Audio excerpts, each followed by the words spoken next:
Vous écoutez Bretagne 5, il est 8h31. Bretagne 5, l'invité de la matinale. Et notre invitée ce matin est Marie-Annick Guillou, elle est conseillère départementale Europe Écologie Les Verts des Côtes-d'Armor. Et je vous le disais tout à l'heure dans la présentation, elle est venue spécialement de Lannion pour être avec nous en direct et je l'en remercie. Bonjour. Oui, bonjour à vous, bonjour à toutes et à tous. Alors, on va parler d'écologie ce matin. On en parle beaucoup depuis cette rentrée du 29 août déjà sur l'antenne de Bretagne 5 avec cette crise de l'eau, cette sécheresse, ces incendies qui ont touché aussi la Bretagne, qui n'est pas une région où on a particulièrement des incendies l'été. Est-ce que ça doit nous mettre en alerte sur le réchauffement climatique pour ceux qui pensaient encore que ça n'existait pas ? Oui, je pense que les signaux sont assez forts et ceux qui font encore l'autruche, malheureusement pour eux, on y est déjà depuis un certain temps et les signaux sont très très forts et là il va falloir vraiment poser des actions concrètes très très fortes. Au niveau de la France, nous sommes déjà à 1,7 degré, donc nous avons dépassé, si au niveau mondial c'est 1,1 degré le réchauffement climatique, nous en France on a quand même un très bon score. Nous n'allons pas pouvoir faire marche arrière. C'est principalement dû en fait à la Méditerranée où ça chauffe très très fort, mais nous on a aussi des effluves qui sont remontés, qui remontent et qui remonteront de plus en plus, et cet été on a eu le cas, malheureusement, avec tout ce qui s'est passé au niveau de la faune et de la flore. Il suffit d'aller faire un tour dans le Morbihan et de voir des arbres centenaires mourir, qui sont en train de mourir sur pied. Nous, on a un peu de chance sur les Côtes-d'Armor. On a un petit peu plus d'eau. Et je dis, heureusement qu'il fait moins chaud, finalement, dans les Côtes-d'Armor, que ce qu'on disait, c'est bien le Morbihan, on a 3 degrés de plus. Moi, je préfère avoir 3 degrés de moins dans les Côtes-d'Armor que ce que vivent actuellement les collègues du Morbihan, avec aussi au niveau de l'eau, vraiment une réduction de l'eau encore plus marquée qu'ici, ça c'est clair. Alors, il y a ce qu'on appelle une solidarité des territoires. On voit, par exemple, Rennes, qui est une ville très consommatrice d'eau, mais malheureusement qui est en grand déficit en matière d'eau, de ressources en eau. Les Côtes-d'Armor livrent de l'eau à l'Ille-et-Vilaine, d'autres territoires également. Est-ce qu'à un moment, et là je me tourne un peu vers l'élu, est-ce qu'il va falloir organiser une solidarité ou des solidarités entre les territoires ? La solidarité, elle existe déjà. Après, la question, c'est savoir jusqu'où elle va pouvoir exister, durer, perdurer, quand chacun va être plus ou moins à sec. Et on est déjà dans ce cas-là au niveau des Côtes-d'Armor. On voit bien que les étiages au niveau de l'eau sont de plus en plus tôt et de plus en plus tard. Il y a des signes, la qualité de l'eau sur les Côtes-d'Armor. Je fais partie des comités locaux de l'eau sur l'Argoat, Trégor, Gouello, sur la baie de Lannion, interclée avec le Finistère.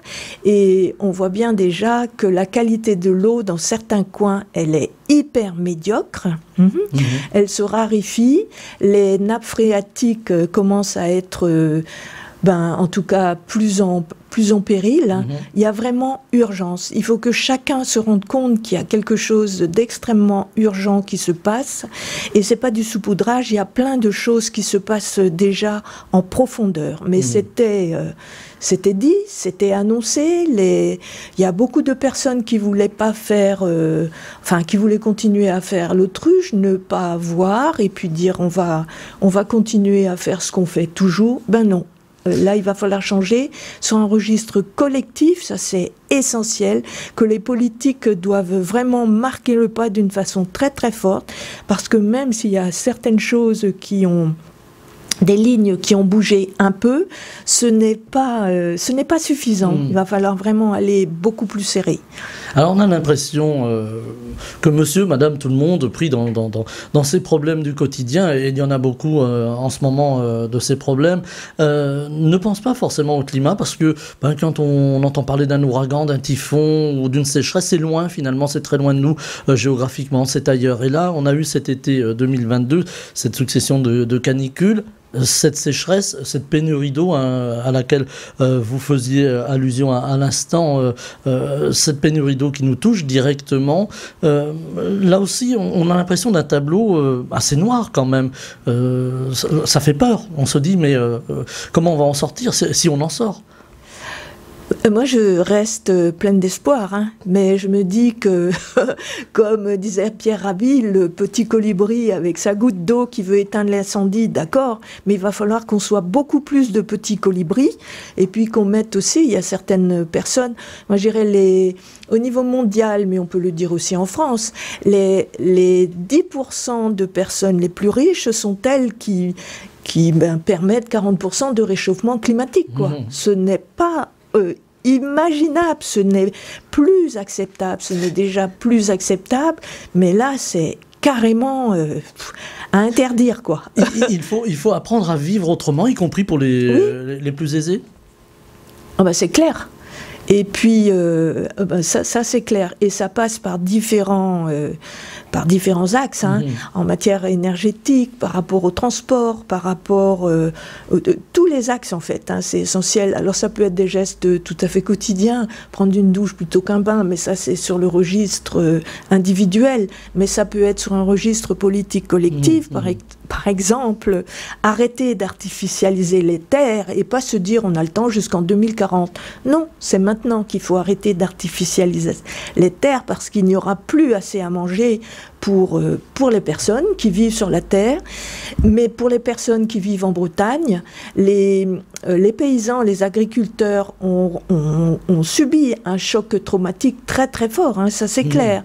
L'air est en train de se réchauffer, en train d'assécher tout ce qui est mis, tout ce qui est semé, et en même temps la terre est en train de se réchauffer. 5% de plus, c'est pas rien. Est-ce qu'il va falloir, justement, là aussi, une question que j'ai posée à plusieurs invités qui se sont succédés à ce micro, est-ce qu'il va falloir à un moment ou à un autre, y compris dans les Côtes-d'Armor, mais plus largement en Bretagne et même en France, poser le problème de l'agriculture sur la table en disant, voilà, il faut avoir une autre agriculture, une agriculture peut-être plus respectueuse de l'environnement, même si les agriculteurs aujourd'hui font beaucoup d'efforts, on l'a vu. Hein. Oui, ça c'est clair.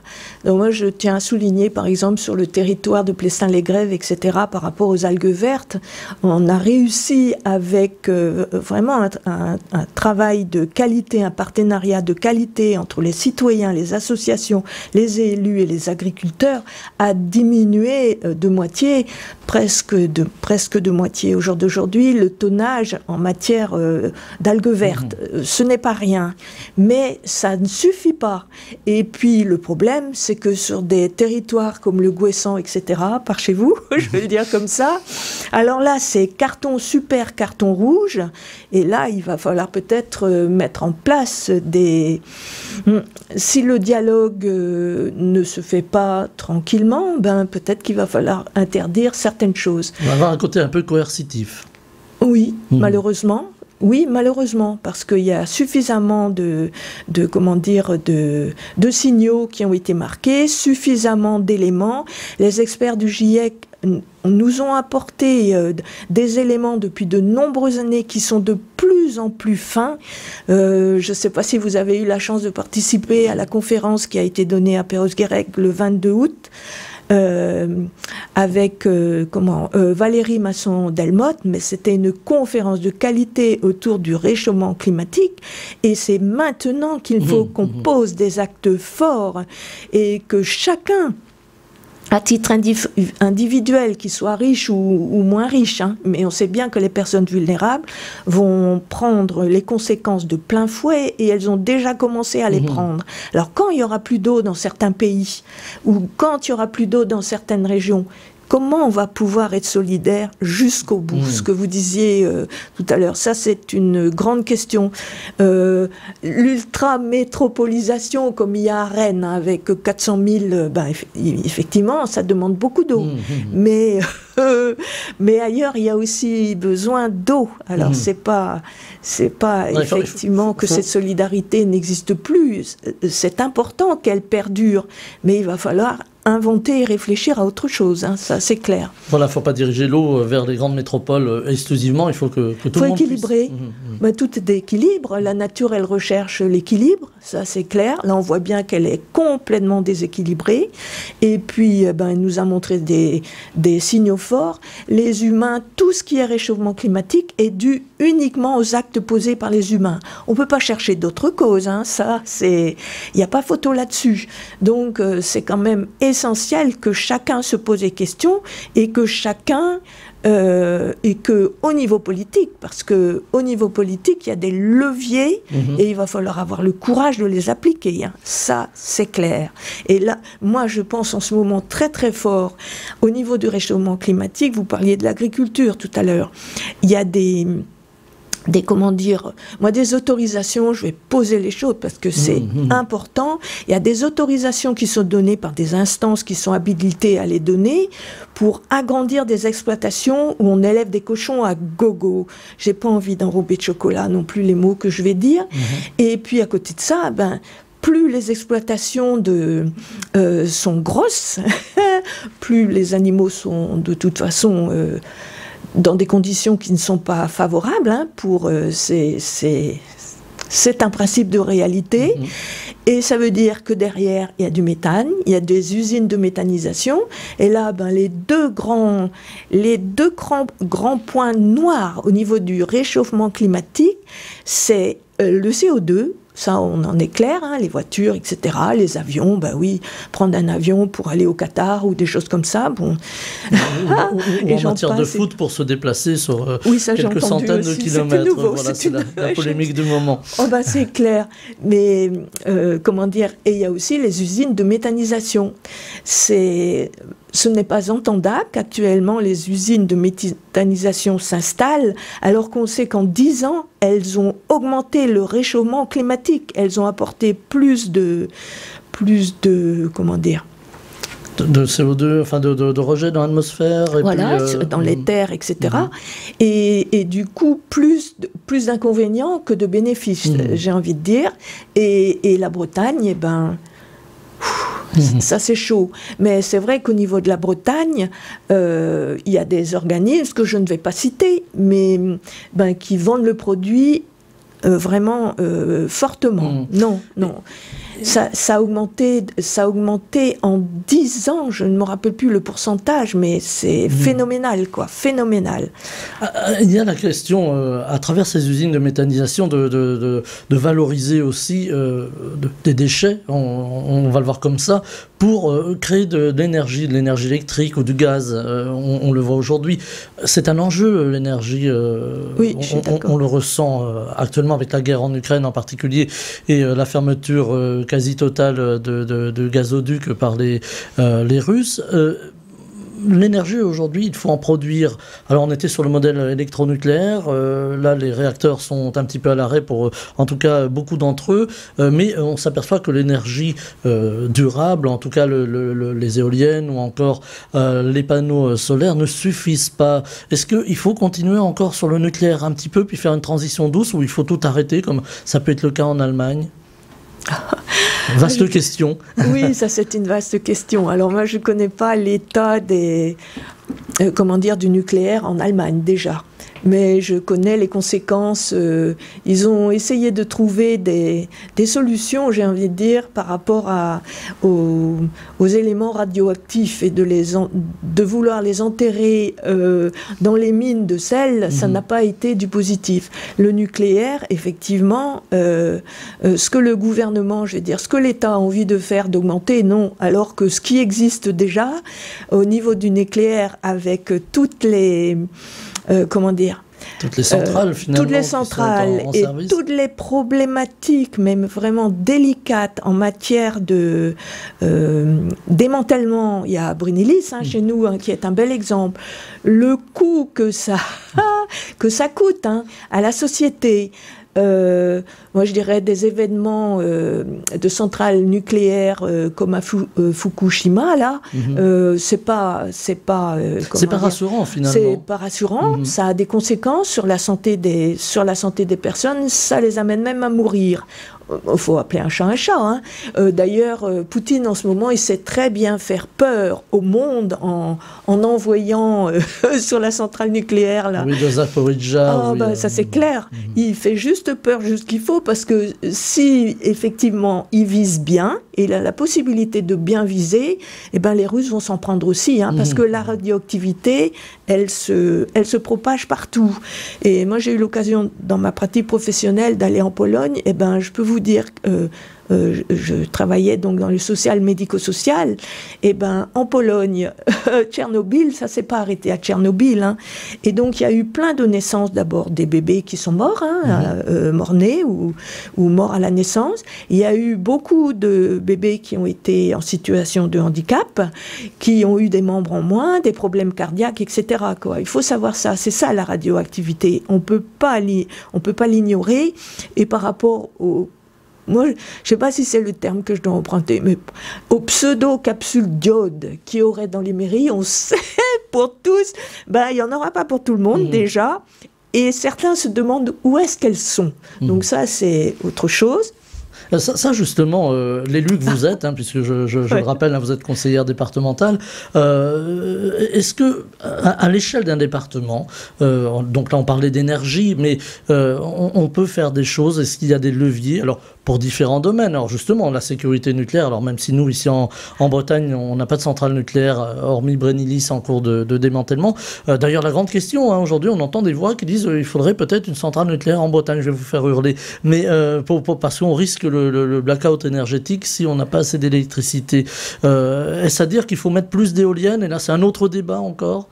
Oui, c'est un autre débat, tout à fait. Mais c'est vrai, en tout cas, moi, je pense qu'il n'y a pas assez de modes alternatifs hein, au niveau de la Bretagne comme ailleurs. Certains, je ne connais pas l'aspect territorial partout, mais il n'y a pas assez de modes alternatifs. Alors c'est vrai qu'il faut mesurer bien les choses aussi avant de poser des actes et savoir les conséquences que ça a. Quand, par exemple, c'est vrai que ça a beaucoup fait bouger au niveau de, des éoliennes en mer au large d'Erquy. C'est un principe de réalité et c'est vrai qu'avant d'installer des éoliennes, il faut effectivement connaître toutes les conséquences que ça peut avoir sur la faune, sur la flore, sur les écosystèmes, etc. Il y a une réticence aussi des riverains. Mais des fois c'est la peur, des fois c'est certains qui disent que c'est pas beau. Est-ce que d'avoir un EPR c'est beau? Voilà, on peut se poser des questions. Est-ce que d'avoir toutes les antennes pour favoriser la 5G, là, je vais peut-être vous faire hurler, c'est beau. Enfin, bon, bref. Bon, alors moi, je dirais, la vraie nature est belle. Oui, ça c'est vrai. Et c'est là qu'on commence par la garder par rapport à toutes les ressources qu'elle apporte et par rapport à tout ce qu'elle apporte à l'humain, quoi. L'humain sans la nature n'est rien, mais absolument rien. Et quand on voit qu'au niveau des océans, on demande aux océans de recevoir, là aussi, je vais le dire comme ça, toute la merde des humains. Hein. Quand on voit tous les plastiques qui tombent. Moi, j'ai été effarée il n'y a pas si longtemps que ça. Je suis originaire de Ploumanac et Perros. Voilà. Alors, je suis très attachée à ma côte de granit de rose, à la réserve des 7 îles aux oiseaux. Quand j'étais gosse, je courais sur le chemin des douaniers et je savais quand les oiseaux arrivaient à la qualité du nombre d'excréments qu'il y avait. Je dis là, ils sont rentrés, etc. Je savais qu'ils étaient dans la nidification, etc. Ben là, cet été, c'était chaud, hein, c'était chaud. Et quand on sait que la grippe aviaire est en train de les atteindre, quand on sait que... Et puis, il suffit de passer dans les campagnes, moi je dirais, costarmoricaines, et de sentir l'odeur avec la chaleur, le réchauffement climatique, et de se mettre à la place des poulets, des poules, des petits poussins qui sont en train de crever à l'intérieur pour certains, et puis toutes les effluves qui sortent là, et ben, ouais, on récolte le fruit de certains choix. Donc, ouais. Ça me ramène en fait à la question de tout à l'heure. Est-ce qu'il faut aller un petit peu à marche forcée pour une réforme de l'agriculture? Là, on n'a pas le choix. Mais quand je dis à marche forcée, c'est dans le dialogue. Dans le dialogue, ça c'est clair, c'est essentiel. Et moi, je connais beaucoup d'agriculteurs, je connais aussi des paysans. Hein, et ils sont, comment dire, ils sont trempés dans la nature, ils aiment la nature, mais certains ont été embarqués dans un système productiviste et ils sont tellement embarqués dans ce système productiviste qu'il va falloir aussi les aider pour s'en sortir. Alors certains ont réussi, hein, ils étaient dans un système productiviste et ils ont réussi, c'est possible quoi, sur 2-3 ans à faire, à reculer tranquillement, mais ils n'étaient pas non plus dans une dynamique, moi j'ai beaucoup échangé avec des agriculteurs qui sont en lien avec CEDAPA. Et ça, c'est fantastique. Des jeunes qui disent, vous savez, si on passe la barre des 80 vaches laitières et qu'on passe à 100, eh bien, on se retrouve dans un système productiviste où il va falloir toujours, par rapport aux coopératives, etc., nous, on veut rester à 80. On a une qualité de vie, ils sont organisés. Ils travaillent beaucoup sur le côté herbager, ils sont sur les prairies, etc. Il y a plein, ils vous parleraient mieux, mais en tout cas, moi j'ai bien... On sent quand même que voilà, ça vous a intéressé d'aller Ah oui, ça c'est clair, et je continuerai. Ah, ça c'est essentiel. Est-ce que justement, on parle aussi souvent des initiatives de la jeune génération aujourd'hui qui arrivent, hein, qui ne s'engagent pas forcément en politique, mais qui s'engagent sur le terrain. Alors, le climat a été un facteur déclencheur. On a vu toutes ces manifestations des lycéens, des collégiens pour le climat. Est-ce que pour vous, c'est une source, j'allais dire, d'espoir pour la suite ? Cet engagement, ces engagements. Oui, pour moi c'est important, effectivement, et je dirais encore plus tôt. Et là, c'est mon rôle, je suis engagée je suis volontaire à la Maison du Littoral de Ploumanac, voilà, pour les chantiers nature, les plantes invasives, tous ces trucs-là, et ça fait partie de ma semaine, de mon mois. On ne me l'enlèvera pas.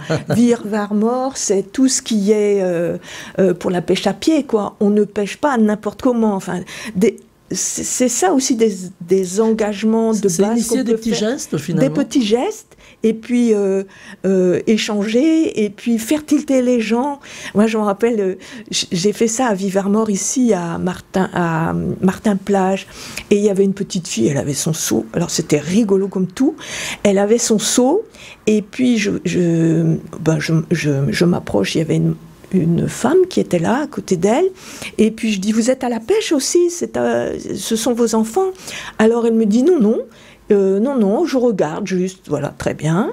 Et puis, la petite, je vois dans son seau, elle avait un congre, mais un bébé congre qui était en train de mourir. Elle avait 2-3 étrilles, il y en avait 2 déjà qui avaient rendu l'âme, et puis il y en avait quand même 2 qui vivaient. Et je lui ai dit, tu sais, là, t'as attrapé un joli congre, hein, tu dois être rapide pour l'avoir attrapé. Hein. Mais tu vois, ça c'est un bébé, il n'a pas eu le temps de faire d'autres petits. Et c'est dommage que tu le prennes là, tu n'auras même pas grand-chose à manger là-dessus, hein, tu sais.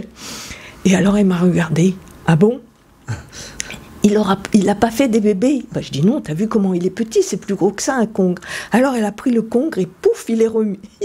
Elle l'a remis. Voilà, simplement le fait oui, et je dis, tu vois, de lui faire la remarque. Ouais, et c'est comme ça, hein, tranquillement, discuter, et voilà. Et puis elle se retourne vers la dame qui était...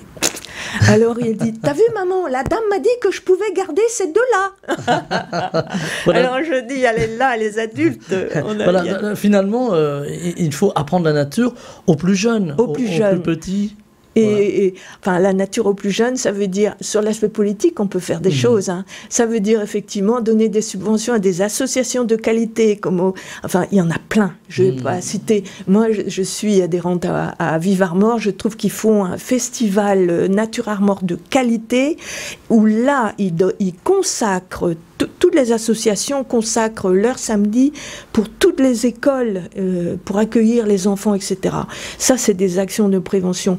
Je trouve que par rapport au réchauffement climatique, on est plus dans le curatif. Là, effectivement, au ministère de la Transition écologique, on est en train... Et je vais y aller. On est en train de...